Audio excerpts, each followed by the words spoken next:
ವೀಕ್ಷಕ ಬಾಂಧವರಿಗೆಲ್ಲ ಶರಣಾರ್ಥಿಗಳು. ನಾನು ಸಂಗಯ್ಯಸ್ವಾಮಿ ಮಹಾಶಿವಯೋಗಿ ಶಿವಪ್ಪಯ್ಯ ಜನವರ ಆಶ್ರಮ ಧಾರವಾಡದಿಂದ ಮಾತಾಡ್ತಾ ಇದ್ದೀನಿ. ಇವತ್ತಿನ ವಿಷಯ ಏನಪ್ಪ ಅಂದ್ರೆ ಗಂಟಲು ನೋವು, ಗಂಟಲು ಕೆರೆತ ಮತ್ತು ನೆಗಡಿ ಇವು ಗುಣ ಆಗ್ಬೇಕಾದ್ರೆ ಮನೆ ಮದ್ದು ಮಾಹಿತಿ ನಿಮಗೆ ಹೇಳ್ತೀನಿ ನಾನು.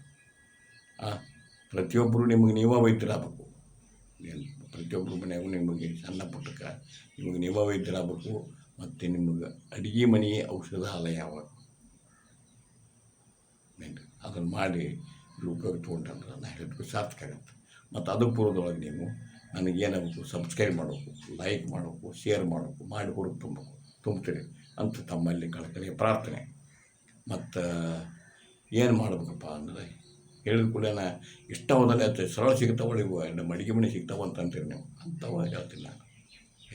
ಎಲ್ಲರೂ ದೂರ ಗುಡ್ಡಕ್ಕೆ ಹೋಗ್ಬೇಕು, ಸಹ್ಯಾದ್ರಿ ಪರ್ದಕ್ಕೆ ಹೋಗ್ಬೇಕು, ಅಲ್ಲಿ ಹೋಗ್ಬೇಕು, ಇಲ್ಲಿ ಹೋಗ್ಬೇಕು ಅಂಥವೇನು ಹೋಗಲಿಯಪ್ಪ, ಸರಳ ಸಿಗುವಂಥವನ್ನ ಹೇಳ್ತೀನಿ ನಾನು. ಅದನ್ನು ಮಾಡಿದ್ರು ಉಪಯೋಗ ತೊಗೊಂಡ್ರೆ ನಾನು ಹೇಳಿದ್ರೆ ಸಾರ್ಥಕ ಆಗುತ್ತೆ. ಏನಪ್ಪ ಅಂದ್ರೆ ಅರ್ಧ ಚಮಚೆ ದಾಲ್ಚಿನ್ನಿ, ದಾಲ್ಚಿನ್ನಿ ಅಂತಾರೆ, ಚಕ್ಕಿ ಪದ್ಧತಿ, ಚಕ್ಕಿ ದಾಲ್ಚಿನ್ನಿ ಪೌಡರ್ ಅಥವಾ ಪುಡಿ ಅಂತೀವಿ, ಪೌಡರ್ ಅಂತೀವಿ, ಪುಡಿ ಅಂತೀವಿ, ಚೂರ್ಣ ಅರ್ಧ ಚಮಚೆ ಟೇಬಲ್ ಚಮಚೆ, ಅರ್ಧ ಟೇಬಲ್ ಚಮಚೆ, ಮತ್ತು 2 ಚಿಟಿಕೆ ಕರಿಮೆಣಸಿನಕಾಳು, 2 ಚಿಟಿಕೆ ಅಂದರೆ 3 ಬೆಳಿಗ್ಗೆ ಅಷ್ಟು ಬರ್ತೈತೆ, 1 ಚಿಟಿಕೆದು. ಇದನ್ನು 2 ಚಿಟಿಕೆ ಕರಿಮೆಣಸಿನ ಪುಡಿ, ಕರಿಮೆಣಸಿನ ಕಾಳಿನ ಪುಡಿ ಪೌಡರ್ ಹಾಕಿ 1 ಗ್ಲಾಸ್ ಉದ್ದ ನೀರು, ಉದ್ದ ಗ್ಲಾಸು 250 ml ಇರ್ತೈತೆ, ಉದ್ದ ಗ್ಲಾಸ್ ಇರ್ತೈತೆ, ಅದ್ರದ್ದು ನೀರು ಹಾಕಬೇಕು. ಹಾಕಿ ಕುದಿಸ್ಬೇಕು. ಮಂದ ಉರಿಯ ಕಳ ಸಣ್ಣ ಕುದಿಬೇಕದು.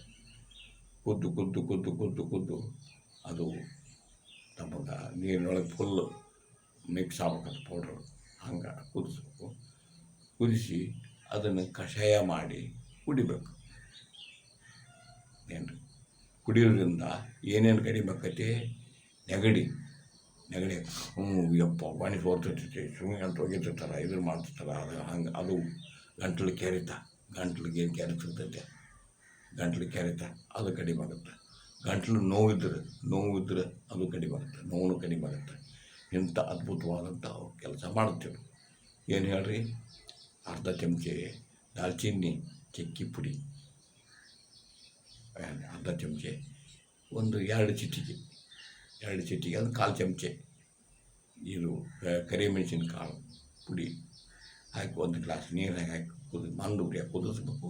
ಕುದಿಸಿ ಕಷಾಯ ತಯಾರಾಗತ್ತೆ. ಸೋಸಬಾರ್ದು, ಅದನ್ನು ಹಂಗೆ ಕುಡಿಬೇಕು. ಗಂಟಲು ನೋವು, ಗಂಟಲು ಕೆರೆತ, ನೆಗಡಿ ಇವು ಒಟ್ಟು ಕಡಿಮೆ ಎಷ್ಟು ಕೆಲಸ ಮಾಡ್ತಿದ್ವು.